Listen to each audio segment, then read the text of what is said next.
Hello friends, welcome back. ഇന്ന് ഞാൻ ചെയ്യുന്നത് ഫാബ്രിക് ഗ്ലൂ വെച്ചിട്ടുള്ളൊരു നെക്ക് ഡിസൈനാണ്. അപ്പോൾ ഈ ഒരു ക്ലോത്തിൽ ഡിസൈനൊക്കെ വരച്ച് വെച്ചിട്ടുണ്ട്. അപ്പോൾ കുറച്ച് റിക്വസ്റ്റ് വന്നിട്ടുണ്ടായിരുന്നു ഈ ഒരു ഫാബ്രിക് ഗ്ലൂ വെച്ചിട്ട് ഡിസൈൻസ് ചെയ്യാൻ വേണ്ടിയിട്ട്. അപ്പോൾ ഇതിന് വേണ്ടിയിട്ട് ഞാൻ B7000 എന്ന് പറയുന്ന ഗ്ലൂ ആണ് യൂസ് ചെയ്യുന്നത്. പിന്നെ വേണ്ടത് നമുക്ക് കട്ട് ബീഡ്സ് ആണ്. പിന്നെ ഇതുപോലത്തെ സ്റ്റോൺസ് വേണം. അത് നമ്മുടെ മെറ്റീരിയലിന് മാച്ചായിട്ടുള്ള, അത് ഏത് കളറാണോ അതിന് മാച്ചായിട്ടുള്ളതിനനുസരിച്ച് നമുക്ക് എടുക്കാം. അപ്പോൾ ഇതിലാദ്യം നമുക്ക് ഗ്ലൂ വെച്ചിട്ട് ഈ ഒരു സ്റ്റോൺസൊക്കെ ഒന്ന് ഒട്ടിച്ചു കൊടുക്കണം. അതിന് ശേഷം അതിൻ്റെ ചുറ്റിലുമായിട്ട് കട്ട് ബീഡ്സ് നമുക്കൊന്ന് ഒട്ടിച്ചു കൊടുക്കാം. അപ്പോൾ ഇതിൽ ആദ്യം നമുക്ക് ഈ ഒരു സ്റ്റോൺസൊക്കെ ഒട്ടിച്ചു കൊടുക്കാം. ഇതിൻ്റെ ഈ നടുഭാഗത്തായിട്ടാണ് സ്റ്റോൺസ് ഒട്ടിക്കുന്നത്.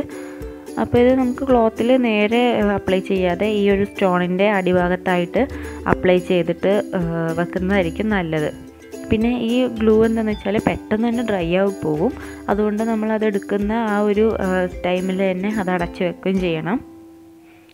ഇനി ഇങ്ങനെ ഈ ഗ്യാപ്പിലൊക്കെ സ്റ്റോൺ ഒട്ടിച്ചു കൊടുക്കാം.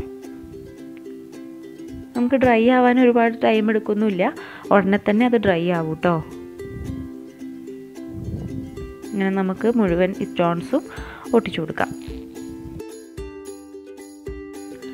അപ്പോൾ ഈ സ്റ്റോണൊക്കെ നന്നായിട്ട് ഡ്രൈ ആയിട്ടുണ്ട്.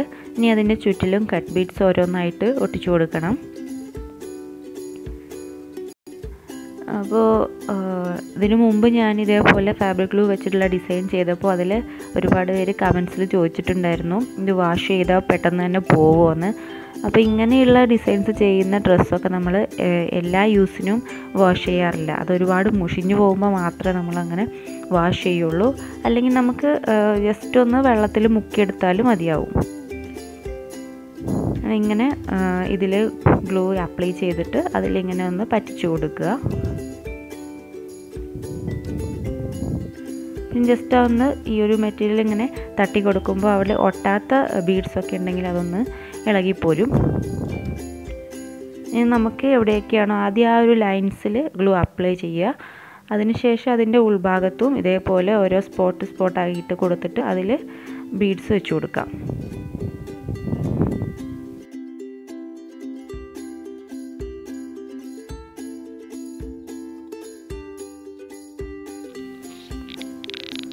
അപ്പോൾ ഇങ്ങനെ നമ്മുടെ ഡിസൈൻ ഇവിടെ കംപ്ലീറ്റ് ആയിട്ടുണ്ട്. മുഴുവൻ ബീഡ്സും ഇതേപോലെ ഒട്ടിച്ചു കൊടുത്തിട്ടുണ്ട്. കുറച്ച് ടൈം എടുക്കും ഓരോ സ്പോട്ടിലും ഇതേപോലെ ഒന്ന് ചെയ്യാനായിട്ട്. പിന്നെ നമ്മൾ നോർമൽ ഫാബ്രിക് ഗ്ലൂ യൂസ് ചെയ്യുമ്പോൾ കിട്ടുന്ന ആ ഒരു സ്പീഡ് ഈ ഒരു ഗമ്മിന് കിട്ടില്ല. ഇത് ജസ്റ്റ് നമ്മൾ ചെയ്യുന്ന ആ ഒരു സെക്കൻഡിൽ തന്നെ ബീഡ്സും ഒട്ടിച്ചു കൊടുക്കണം. അതായത് ഗമ്മ് തേച്ച് കൊടുത്ത അപ്പോൾ തന്നെ ബീഡ്സ് ഒട്ടിച്ചു കൊടുക്കണം, അല്ലെങ്കിൽ ഗമ്മ് ഡ്രൈ ആയി പോകും. അപ്പോൾ ഞാൻ ഗ്രീൻ കളർ മെറ്റീരിയൽ എടുത്തുകൊണ്ട് റെഡ് കളർ, അതിനൊരു കോൺട്രാസ്റ്റ് ആയിട്ടുള്ള കളറ് സ്റ്റോണാണ് എടുത്തത്. അപ്പോൾ നിങ്ങളുടെ ഇഷ്ടത്തിനനുസരിച്ച് സ്റ്റോണിൻ്റെ കളറ് മാറ്റി കൊടുക്കാൻ ചെയ്യാം. പിന്നെ കട്ട് ബീഡ്സ് ഇപ്പോൾ ഗോൾഡൻ കളറാണ് ഞാൻ കൊടുത്തത്. അതിന് പകരം വേറെ കളർ കട്ട് ബീഡ്സ് ഉണ്ട്, അതും നമുക്ക് യൂസ് ചെയ്യാം. അപ്പോൾ വളരെ സിമ്പിളായിട്ട് ചെയ്യാൻ പറ്റിയിട്ടുള്ളൊരു ഡിസൈനാണ്.